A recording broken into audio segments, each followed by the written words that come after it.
Saúdo os irmãos com a paz do Senhor Jesus Cristo. Amém. Vamos colocar em pé, vamos fazer uma oração. Depois dessa oração, convido aqui o nosso irmão Santana. Estará louvando ao Senhor com 2 hinos congregacionais. Soberano e eterno Deus e Pai, em nome do Teu Filho amado Jesus Cristo, te damos graças, Senhor, ó Deus, por essa oportunidade que o Senhor tem nos concedido de estar aqui na Tua casa, ó Pai. Te agradeço pela vida de cada irmão, de cada irmã. É isso que eu te peço nessa noite. Toma a direção desse trabalho. Que tudo seja, ó Pai, para a honra e glória do Teu santo nome. É isso que eu te peço e te agradeço em nome de Jesus. Amém.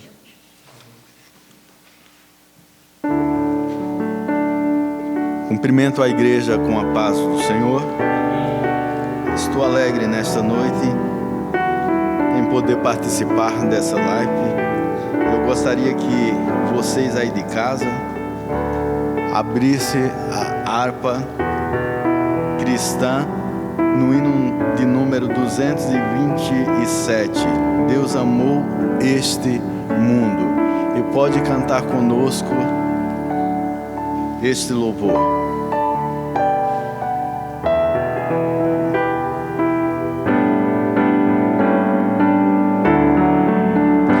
Deus amou de tal maneira este mundo sofredor, que a humanidade inteira deu seu Filho para Salvador. E agora nunca mais perece o que crer, mais vida eterna tem. Quem em Cristo permanece vai ser coroado além. O pecado na cruz foi vencido, podes pela fé vencer também. De justiça ou ser vestido e receberás coroa além. Prisioneiro do pecado, vaga sem esperança ter, mas Jesus foi enviado para a liberdade te trazer. E agora nunca mais perece o que crer, mais vida eterna tem. Quem em Cristo permanece vai ser coroado além. O pecado na cruz foi vencido, podes pela fé vencer também. De justiça ou ser vestido e receberás coroa além. Tu que vives desviado, sem a paz de Deus gozar, ouve a voz do Pai amado, que te espera para te abraçar. E agora nunca mais perece o que crer, mais vida eterna tem. Quem em Cristo permanece vai ser coroado além. O pecado na cruz foi vencido, podes pela fé vencer também. De justiça ou ser vestido e receberás coroa além. Convido a você a louvar a Deus conosco o hino de número 156 da nossa harpa cristã, que tem por título A Ovelha Perdida. Louve a Deus com alegria.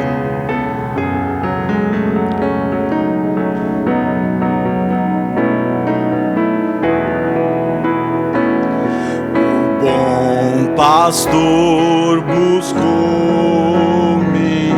já longe do redil e com ternura achou-me caído, triste viu as chagas com amor pesou e ao lar nos braços me levou. Sim, Jesus amou-me, com amor buscou-me, Ele mesmo restaurou-me a Deus, por seu sangue restaurou-me a Deus, seguiu-me bem distante do seu lugar no céu e disse em voz amante: achei-te, tu és meu. Jamais senti tão grande amor como este do meu bom pastor. Sim, Jesus amou-me, com amor buscou-me, Ele mesmo restaurou-me a Deus, por seu sangue restaurou-me a Deus, seguiu-me bem distante do seu lugar no céu e disse em voz amante: achei-te, tu és meu. Jamais senti tão grande amor como este do meu bom pastor. Sim, Jesus amou-me, com amor buscou-me, Ele mesmo restaurou-me a Deus, por seu sangue restaurou-me a Deus, por Ele sou querido, que graça singular, pois Ele foi ferido a fim de me salvar. Assim ovelha dele sou e com o seu rebanho vou. Sim, Jesus amou-me, com amor buscou-me, Ele mesmo restaurou-me a Deus, por seu sangue restaurou-me a Deus. Prossigo alegre agora,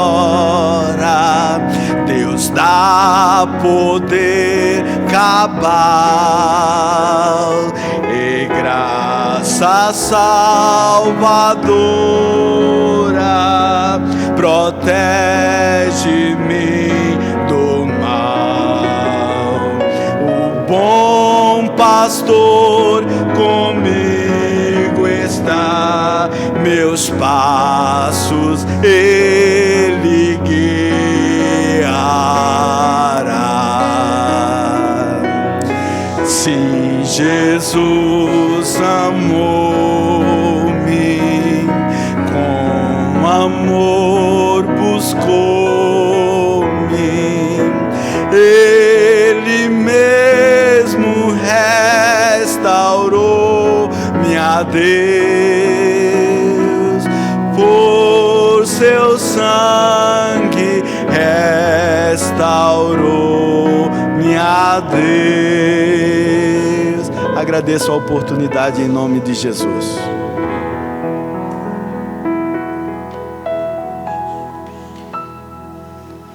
Vamos colocar em pé, em reverência à palavra de Deus.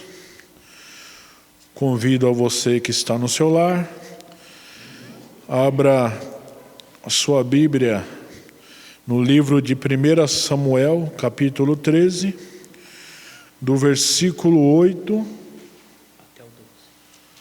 até o versículo de número 12. Vamos todos nós ler. São apenas 4 versículos, que tem como tema Samuel, capítulo 13, versículo 8 ao 12. Saul oferece sacrifício e Samuel reprova-o. Todos nós. Esperou 7 dias, até o tempo que Samuel determinara.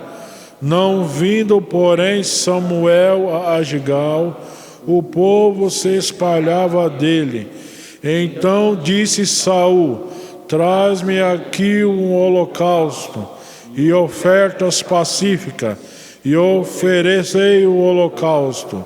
E sucedeu que, acabando ele de oferecer o holocausto, eis que Samuel chegou, e Saul saiu ao encontro para o saudar.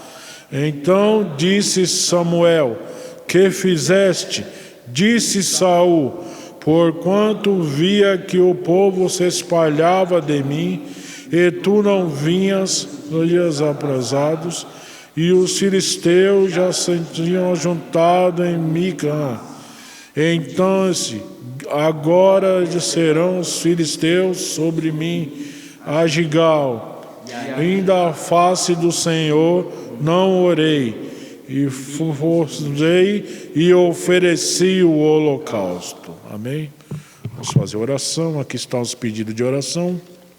Estaremos apresentando os nossos irmãos que estão enfermos.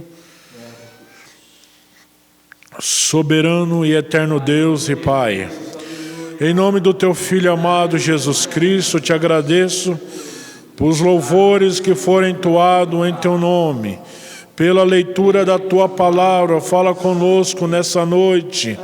Pai querido, eu também te apresento a nossa irmã Jane, a nossa irmã Ana Barbosa, a nossa irmã Maria Dias.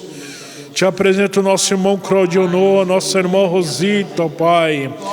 Pastor Teófilo, presbítero, nosso irmão Pedro, o nosso irmão José Veríssimo, a nossa irmã Josefa Pereira. Te apresento, ó Pai querido, cada um dos teus filhos nessa noite, a tua filha também, ó Deus. Pai querido, a nossa irmã Angélica, Pai, vai de encontro nessa noite, Senhor. É isso que eu te peço e te agradeço, em nome do teu Filho amado, Jesus Cristo. Amém. Se quiser descer, não tem problema não, tá? Deixa eu baixar aqui.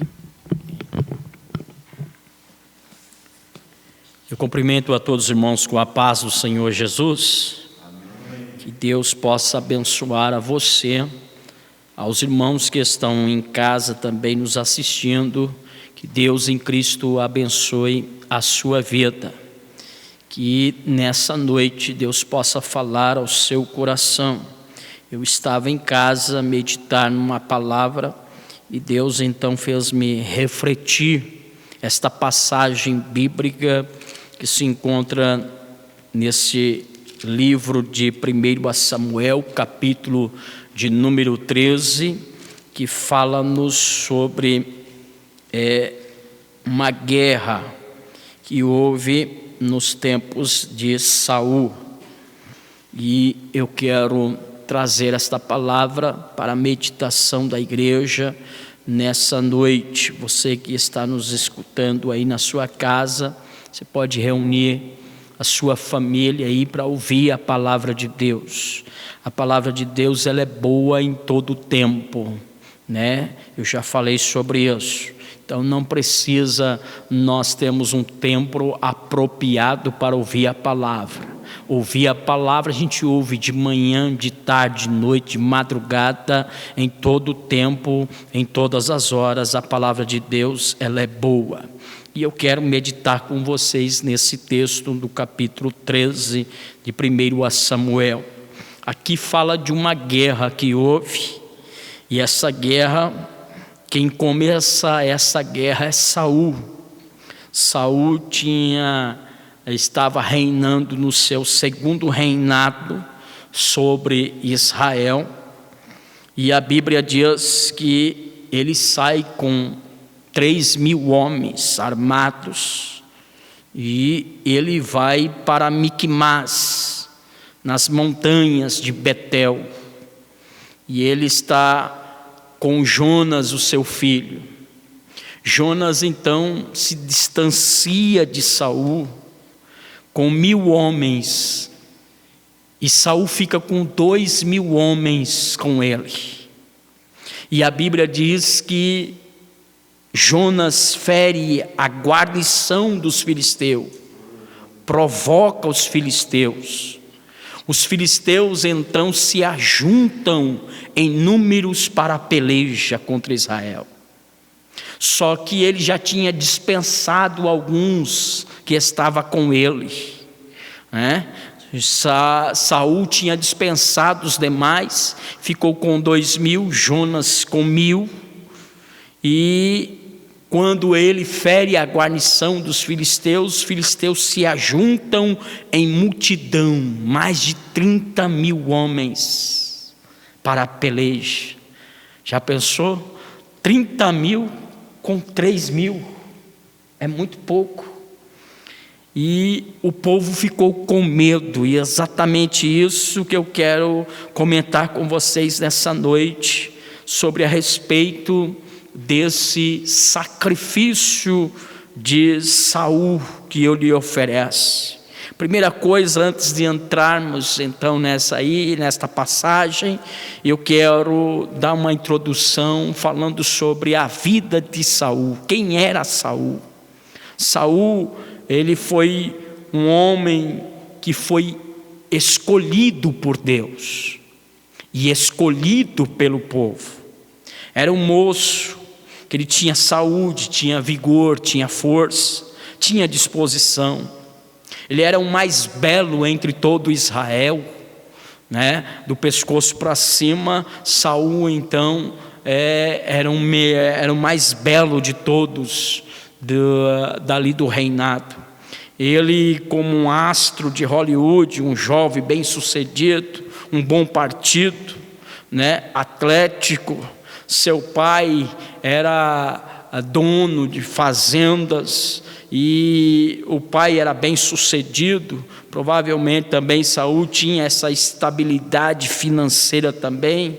Era um jovem com um futuro promissor, era bonito, era rico, escolhido por Deus, aclamado pelo povo para ser rei. Então tinha tudo para dar certo. Tudo para dar certo. Saul tinha tudo, o sucesso estava ao seu redor, mas foi um fracasso, infelizmente. Começou muito bem, mas terminou muito mal. Suas decisões foram desastrosas. Ele tropeçou nas suas próprias pernas. Foi derrotado não pelo inimigo, foi derrotado por si mesmo. Por si mesmo.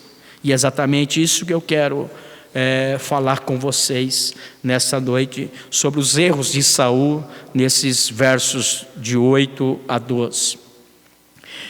A Bíblia diz que a batalha então começou. Os filisteus haviam se ajuntado. Quando os homens de Saul viram que estavam cercados por todos os lados, estavam numa montanha, não tinha escapatória, eles começaram a correr de Saul.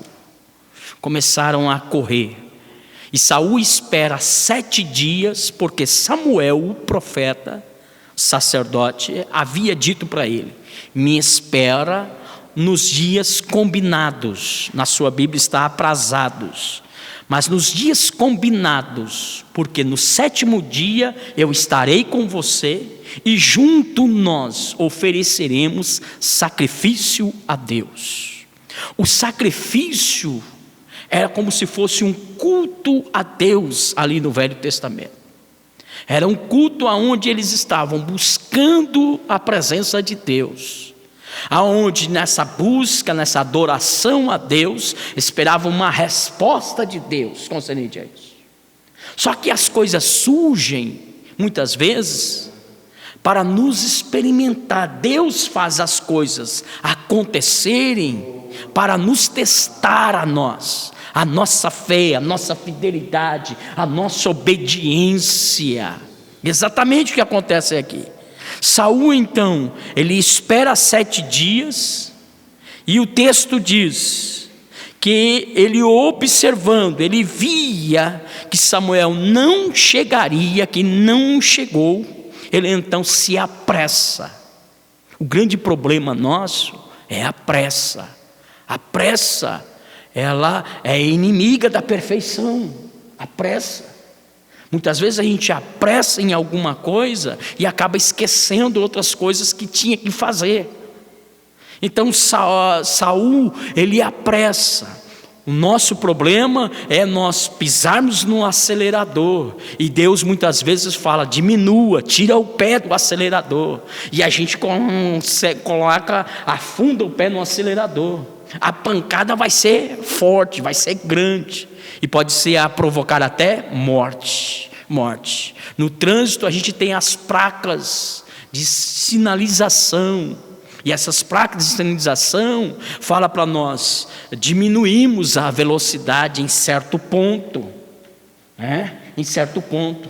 Tem gente que não respeita, desrespeita essas leis, é tragédia, não só para ele, mas também envolve outras vidas também, o próximo também. Então Saul não espera aqui.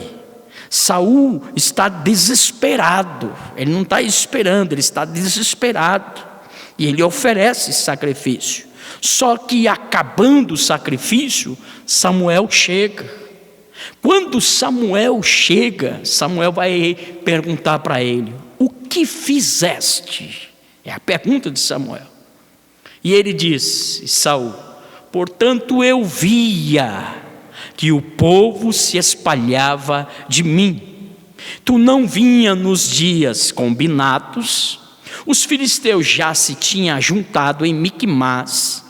E eu disse: agora descerão os filisteus sobre mim a Gilgal, e ainda à face do Senhor não orei, e me constrangi a oferecer holocausto.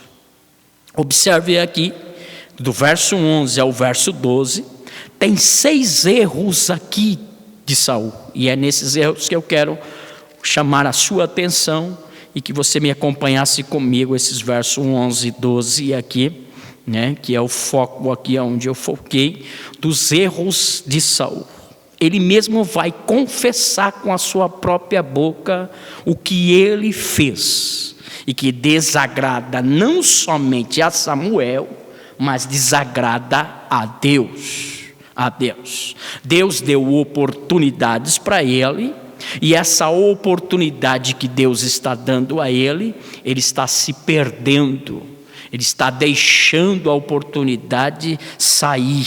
Ele não agarra a oportunidade que Deus está dando a ele.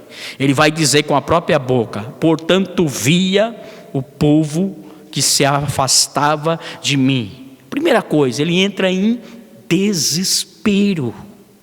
Ele não sabia o que fazer, porque todo mundo estava saindo fora dele. O texto, depois vocês vão ver com mais devagar no texto, vocês vão observar com mais observância no texto, vão perceber que os homens, os soldados que estavam ao redor de Saul, vão para a caverna, vão para os penhascos, se escondem no meio do mato.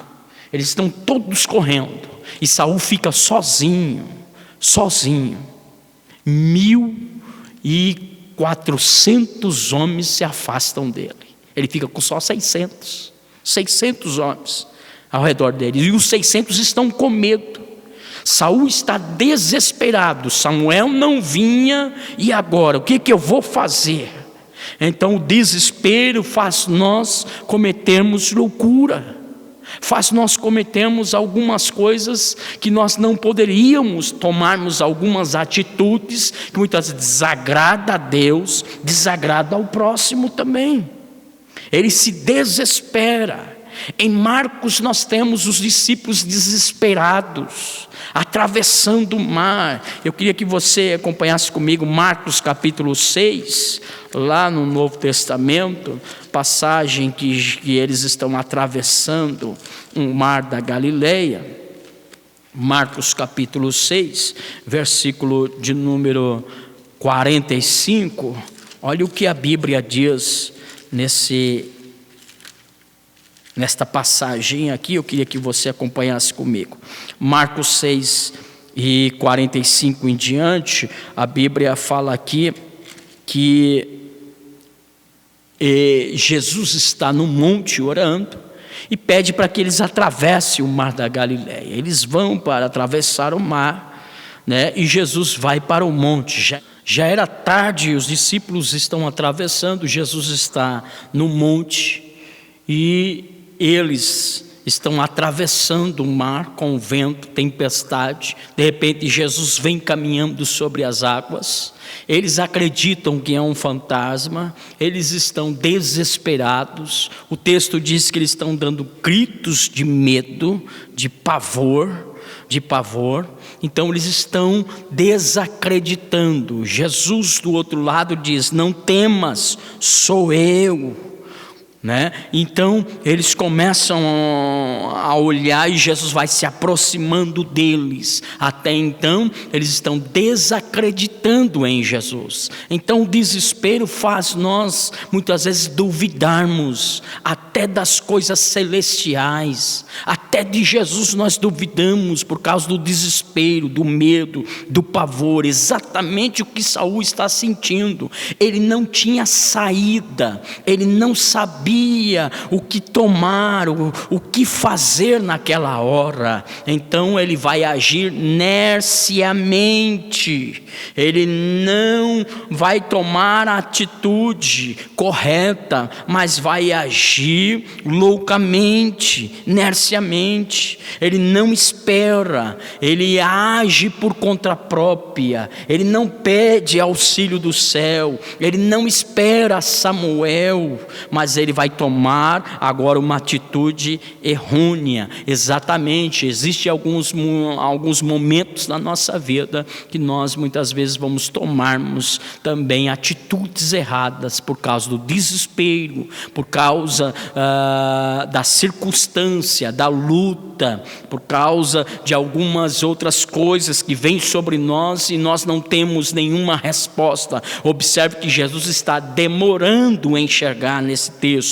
Jesus demorou, chegou na 4ª vigília. Jesus podia chegar na 1ª vigília, Jesus podia chegar na 2ª vigília, mas ele não chegou nem na 1ª, nem na 2ª, nem na 3ª. Ele chega na 4ª. Isso quer dizer, não é no meu tempo que ele vem, ele só vai vir no tempo dele. Quem manda é ele, quem faz é ele, quem dá a saída é ele. O que eu tenho que fazer? Esperar. exatamente isso, ele não espera. Segunda coisa, exatamente, não espera. Observe o texto comigo aqui,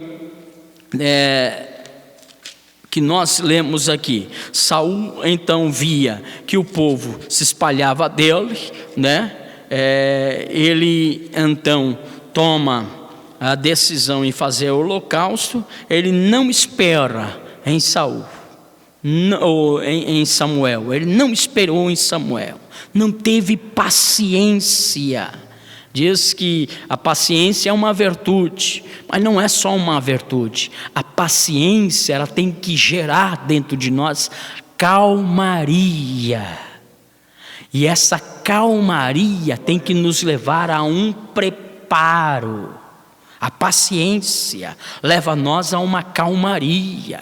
Pode as coisas estarem de ponta cabeça, pode o vento estar assoprando, a guerra se levantar contra você, mas dentro de você tem que estar tranquilo, calmo, ter paz no coração. Você quer ver um versículo interessante sobre a respeito de paciência? É o Salmo 40, todos nós conhecemos.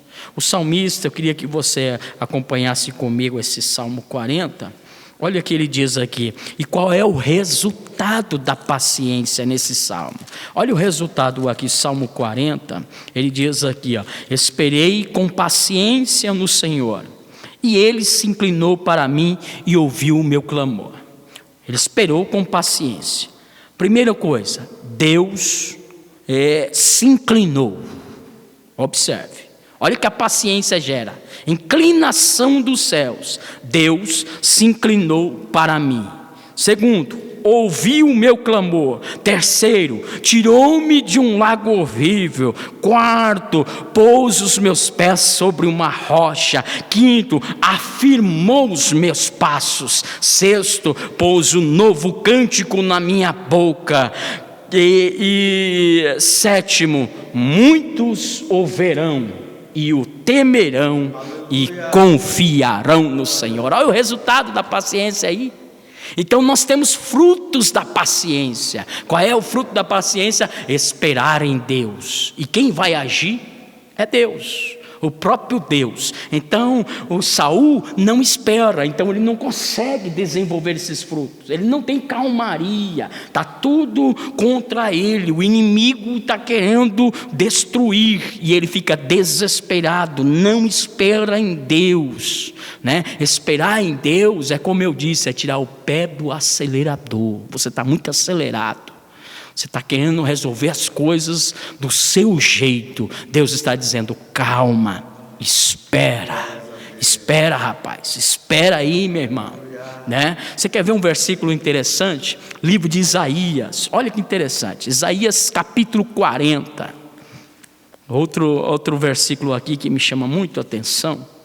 Isaías capítulo 40, diz assim a palavra de Deus.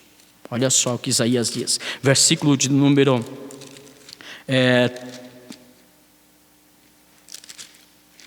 31, diz assim: mas os que esperam, olha que interessante, mas os que esperam no Senhor renovarão as suas forças, subirão como asas como águia, correrão e não se cansarão, caminharão e não se fadigarão. Olha que interessante, Os que esperam no Senhor renovam como águia.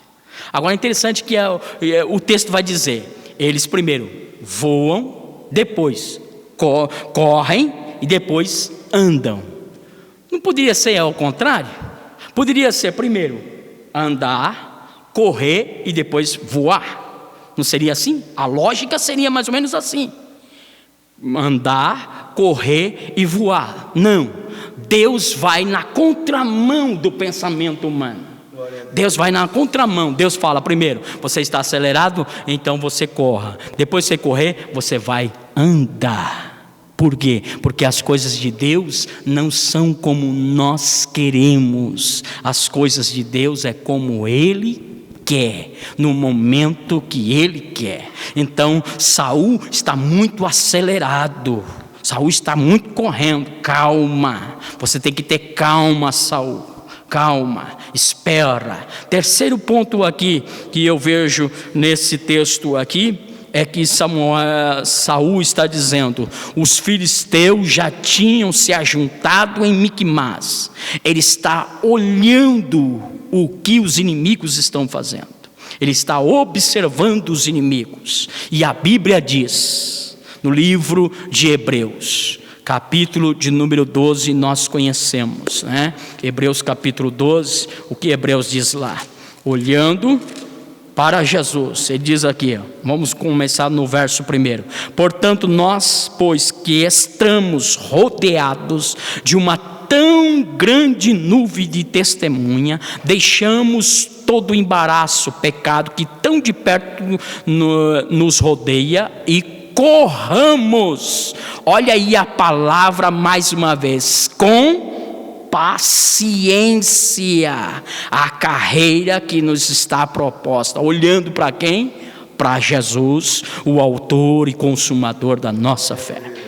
Ele, a nossa observância não é o que está acontecendo ao nosso redor. Se nós tirarmos os olhos de Deus e olharmos para as lutas, para as dificuldades, para a enfermidade, para a crise, para a economia, para as coisas que estão acontecendo ao nosso redor, nós tiramos o foco, nós saímos do alvo. Nós perdemos esse foco. O que Saul está olhando? Ele está olhando ao redor da batalha, o que vai acontecer comigo, o que eles vão fazer. Ele está tirando os olhos do foco, daquilo que ele tinha que fazer, que foi combinado com Samuel. Nós vamos adorar a Deus junto, eu vou fazer o sacrifício, você vai ficar perto de mim aqui, vamos adorar a Deus, vamos esperar a resposta de Deus. Não, ele não espera nada disso, ele não espera, ele tira os olhos desse foco e foca agora nas lutas, na batalha, ele foca os olhos no inimigo, e a Bíblia diz que nós temos que deixar esse embaraço, temos que deixar o pecado que tão de perto nos rodeia, e nós temos que correr com paciência, olhando para Ele, olhando para Ele.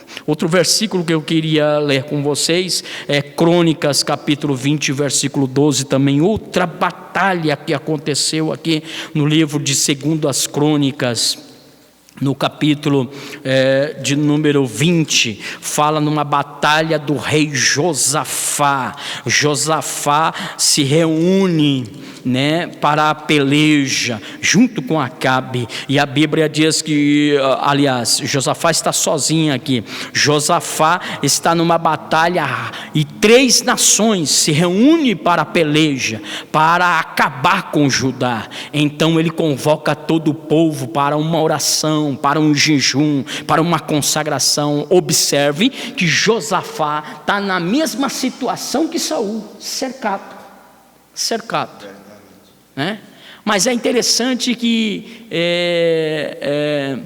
Josafá aqui, ele é diferente de Saul. Ele vai buscar a Deus primeiro, ele vai buscar, ele vai esperar em Deus primeiro. Olhe, observe comigo a oração do rei Josafá no verso de número 12. Olha o que Josafá diz na sua oração: ah, Deus nosso, porventura não julgarás? Porque em nós não há força perante essa grande multidão que vem contra nós, e não sabemos nós o que faremos. Olha o que ele diz: porém os nossos olhos estão postos em ti. Aí é que está o segredo da vitória. Não é no desespero, não é na impaciência, não, mas é na observância, esperar dos céus a solução, esperar que Deus age, esperar que a resposta venha do céu. Então ele está não observando o inimigo, as 3 nações que estão ao redor dele, mas os olhos dele e da nação de Judá está posto em Deus, que o livramento vem dos céus. O salmista diz no Salmo 121, de onde me vem o socorro? E aí já vem a resposta, o meu socorro vem do Senhor, que fez os céus e fez a terra. Quarta observância nesse texto aqui, é que Saul teve medo. O medo faz nós paralisar.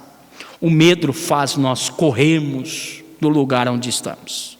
Alguém que já viu, teve medo, às vezes o medo faz você brincar, você não sai, você fica congelado ali, paralisado, né? Alguma coisa que se assustou tanto que ali você tremeu, você ficou parado. Agora existe medo que faz a gente correr também. O camarada pula cerca, passa por arame farpado, ele faz loucura do outro lado lá, enfrenta cachorro, pula dentro do rio, pula de cima de uma ponte. O medo faz coisas que a gente até desacreditava que a gente fazia. Exatamente, Saul teve medo, e o medo faz nós paralisarmos. João capítulo 20, versículo 19... tem um texto aqui que também os discípulos tiveram medo. É uma passagem também, agora, Evangelho de João, capítulo de número 20. Olha o que a Bíblia diz aqui no verso de número 19. E chegada, pois, a tarde daquele dia, do primeiro dia da semana, cerradas as portas, aonde os discípulos, com medo dos judeus, se tinham juntado, chegou Jesus e pôs-se no meio deles e disse: paz seja convosco. Depois da morte de Jesus Cristo, ou o sepultamento dele, ele disse que havia de ressuscitar no terceiro dia. Na morte, na crucificação, todos os discípulos se dispersaram. Todos eles correram. Ninguém ficou, só as mulheres. Todos eles correram. Veio o primeiro dia, o segundo. No terceiro dia, Jesus ressuscita. E Jesus fala que vai ao encontro dos discípulos. Só que aqui nesse texto, aqui eles estão numa casa. E portas e janelas estão fechadas. Eles estão com medo dos judeus, medo de ser mortos, medo por causa da crucificação que andava com Jesus, que andava no ministério de Jesus. Eles achavam agora que não tinha mais solução, que agora eles iam invadir, pegar eles presos, bater, maltratar e até matá-los. Então eles estavam com medo. E de repente, no meio do medo, no meio desse desespero deles, Jesus aparece e diz: paz seja convosco. Aleluia. Jesus tira todo o medo, Jesus quebra todo o medo. Então o medo faz nós paralisarmos, mas não tenha medo, não tenha medo. Samuel capítulo 17, versículo 10 e 11, vai falar de uma batalha, outra batalha. Agora é Davi contra o gigante Golias, capítulo 17. Depois que Davi foi ungido a rei de Israel, no lugar de Saul, Saul ainda reinava, só que Saul estava numa batalha com os filisteus, mais uma vez, com os filisteus. O filisteu tinha um campeão, Golias, quase 3 metros de altura, o gigante, quase 3 metros de altura. E o gigante, a batalha durou-se, segundo a Bíblia Sagrada diz que a batalha durou 40 dias. Pela manhã e à tarde o gigante descia no vale e provocava Israel, falava para Israel dar um campeão para enfrentar eles.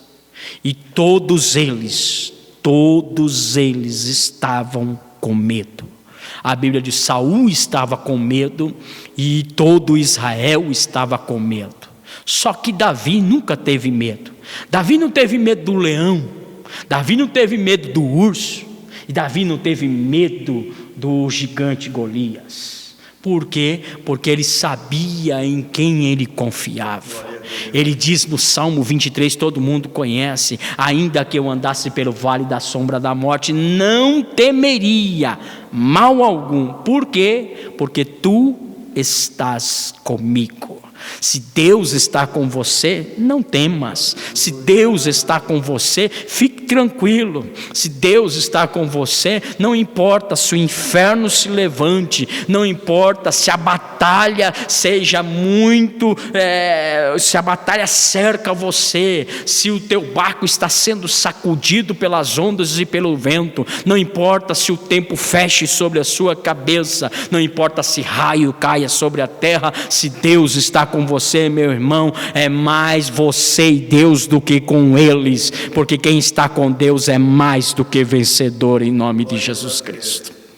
Quinta coisa aqui, para nós já encerrarmos o texto aqui, quinta coisa aqui que ele fez, o quinto erro de Saul: ele não orou.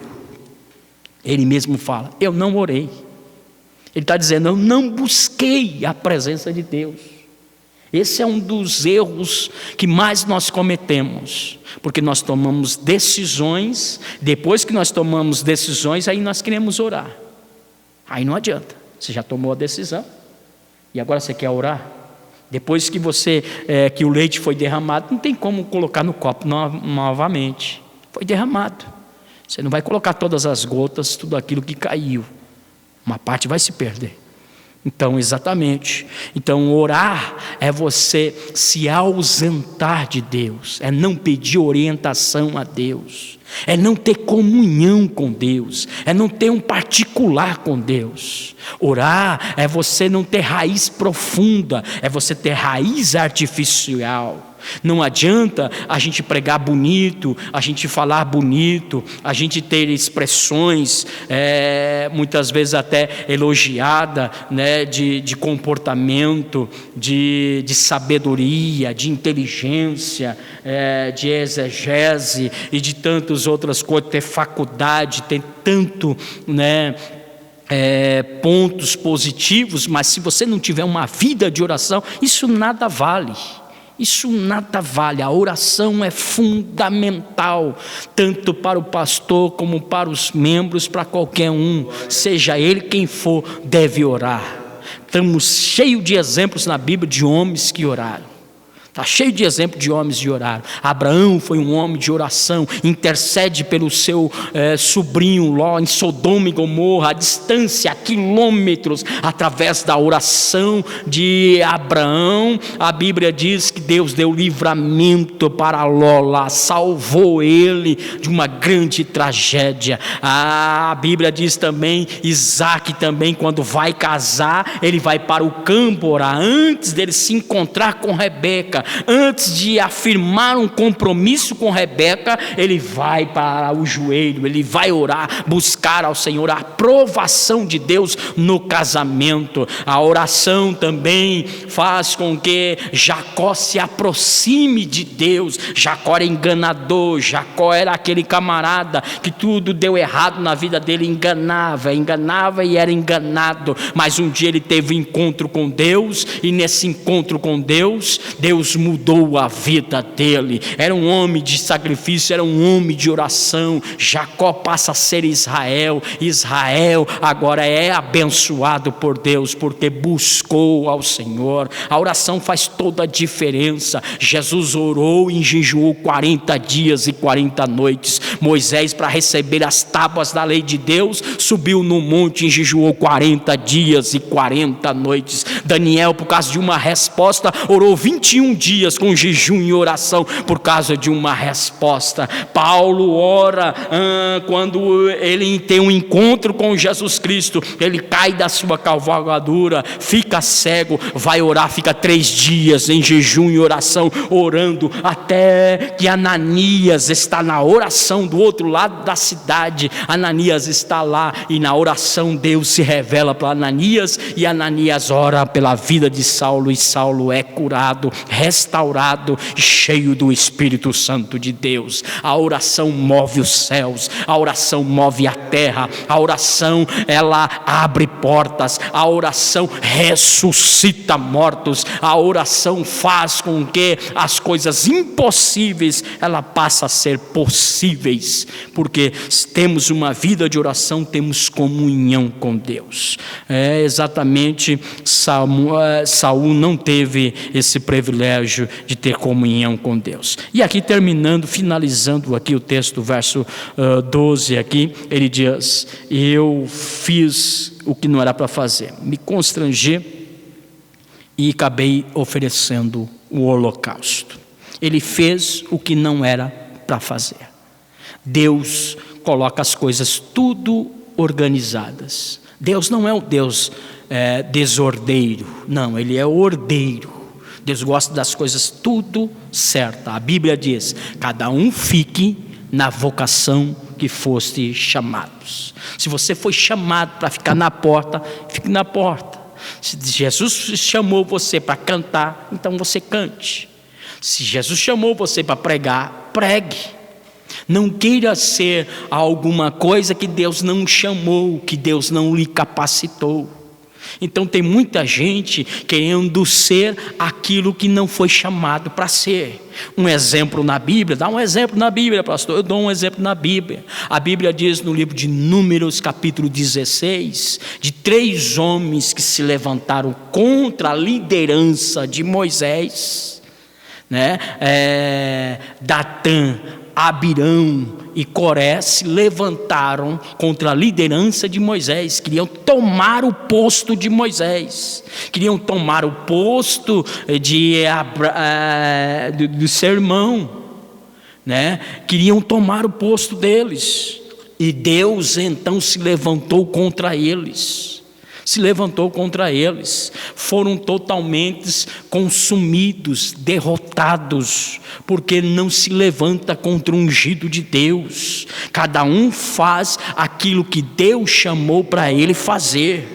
Então você faz aquilo que Deus lhe chamou para você fazer. Não queira fazer coisa que muitas vezes Deus não chamou. Deus chamou Saul para reinar e não para fazer o holocausto, não para fazer sacrifício de holocausto. Esse ato, esse ofício era para Samuel e não era para Saul. Então ele toma, porque ele não espera, ele toma decisões, e essas decisões levam ele ao fracasso, leva ele à ruína. E o texto vai dizer que Samuel disse para ele: hoje Deus ia confirmar o teu reinado sobre Israel. Por causa desta loucura que você fez, Deus já escolheu alguém melhor do que você para fazer a obra. Olha aqui, que palavra dura, que palavra de sentença, que coisa. Deus rasgou o reinado dele, não quis mais saber dele. Mas só que interessante que no capítulo 15, você desfolhando a Bíblia no 1 Samuel capítulo 15, Deus dá uma outra oportunidade para Saul, para ele matar o rei Agag, matar os homens, as mulheres e até o gado, mas ele desobedece. Ok? Que Deus em Cristo abençoe a você, que Deus conceda a você oportunidades de você meditar nesse texto aqui, e a gente aprendemos dos erros de Saul aqui, para nós não cometermos, A Bíblia fala para nós sermos vigilantes, prudentes, e nós não errarmos o caminho.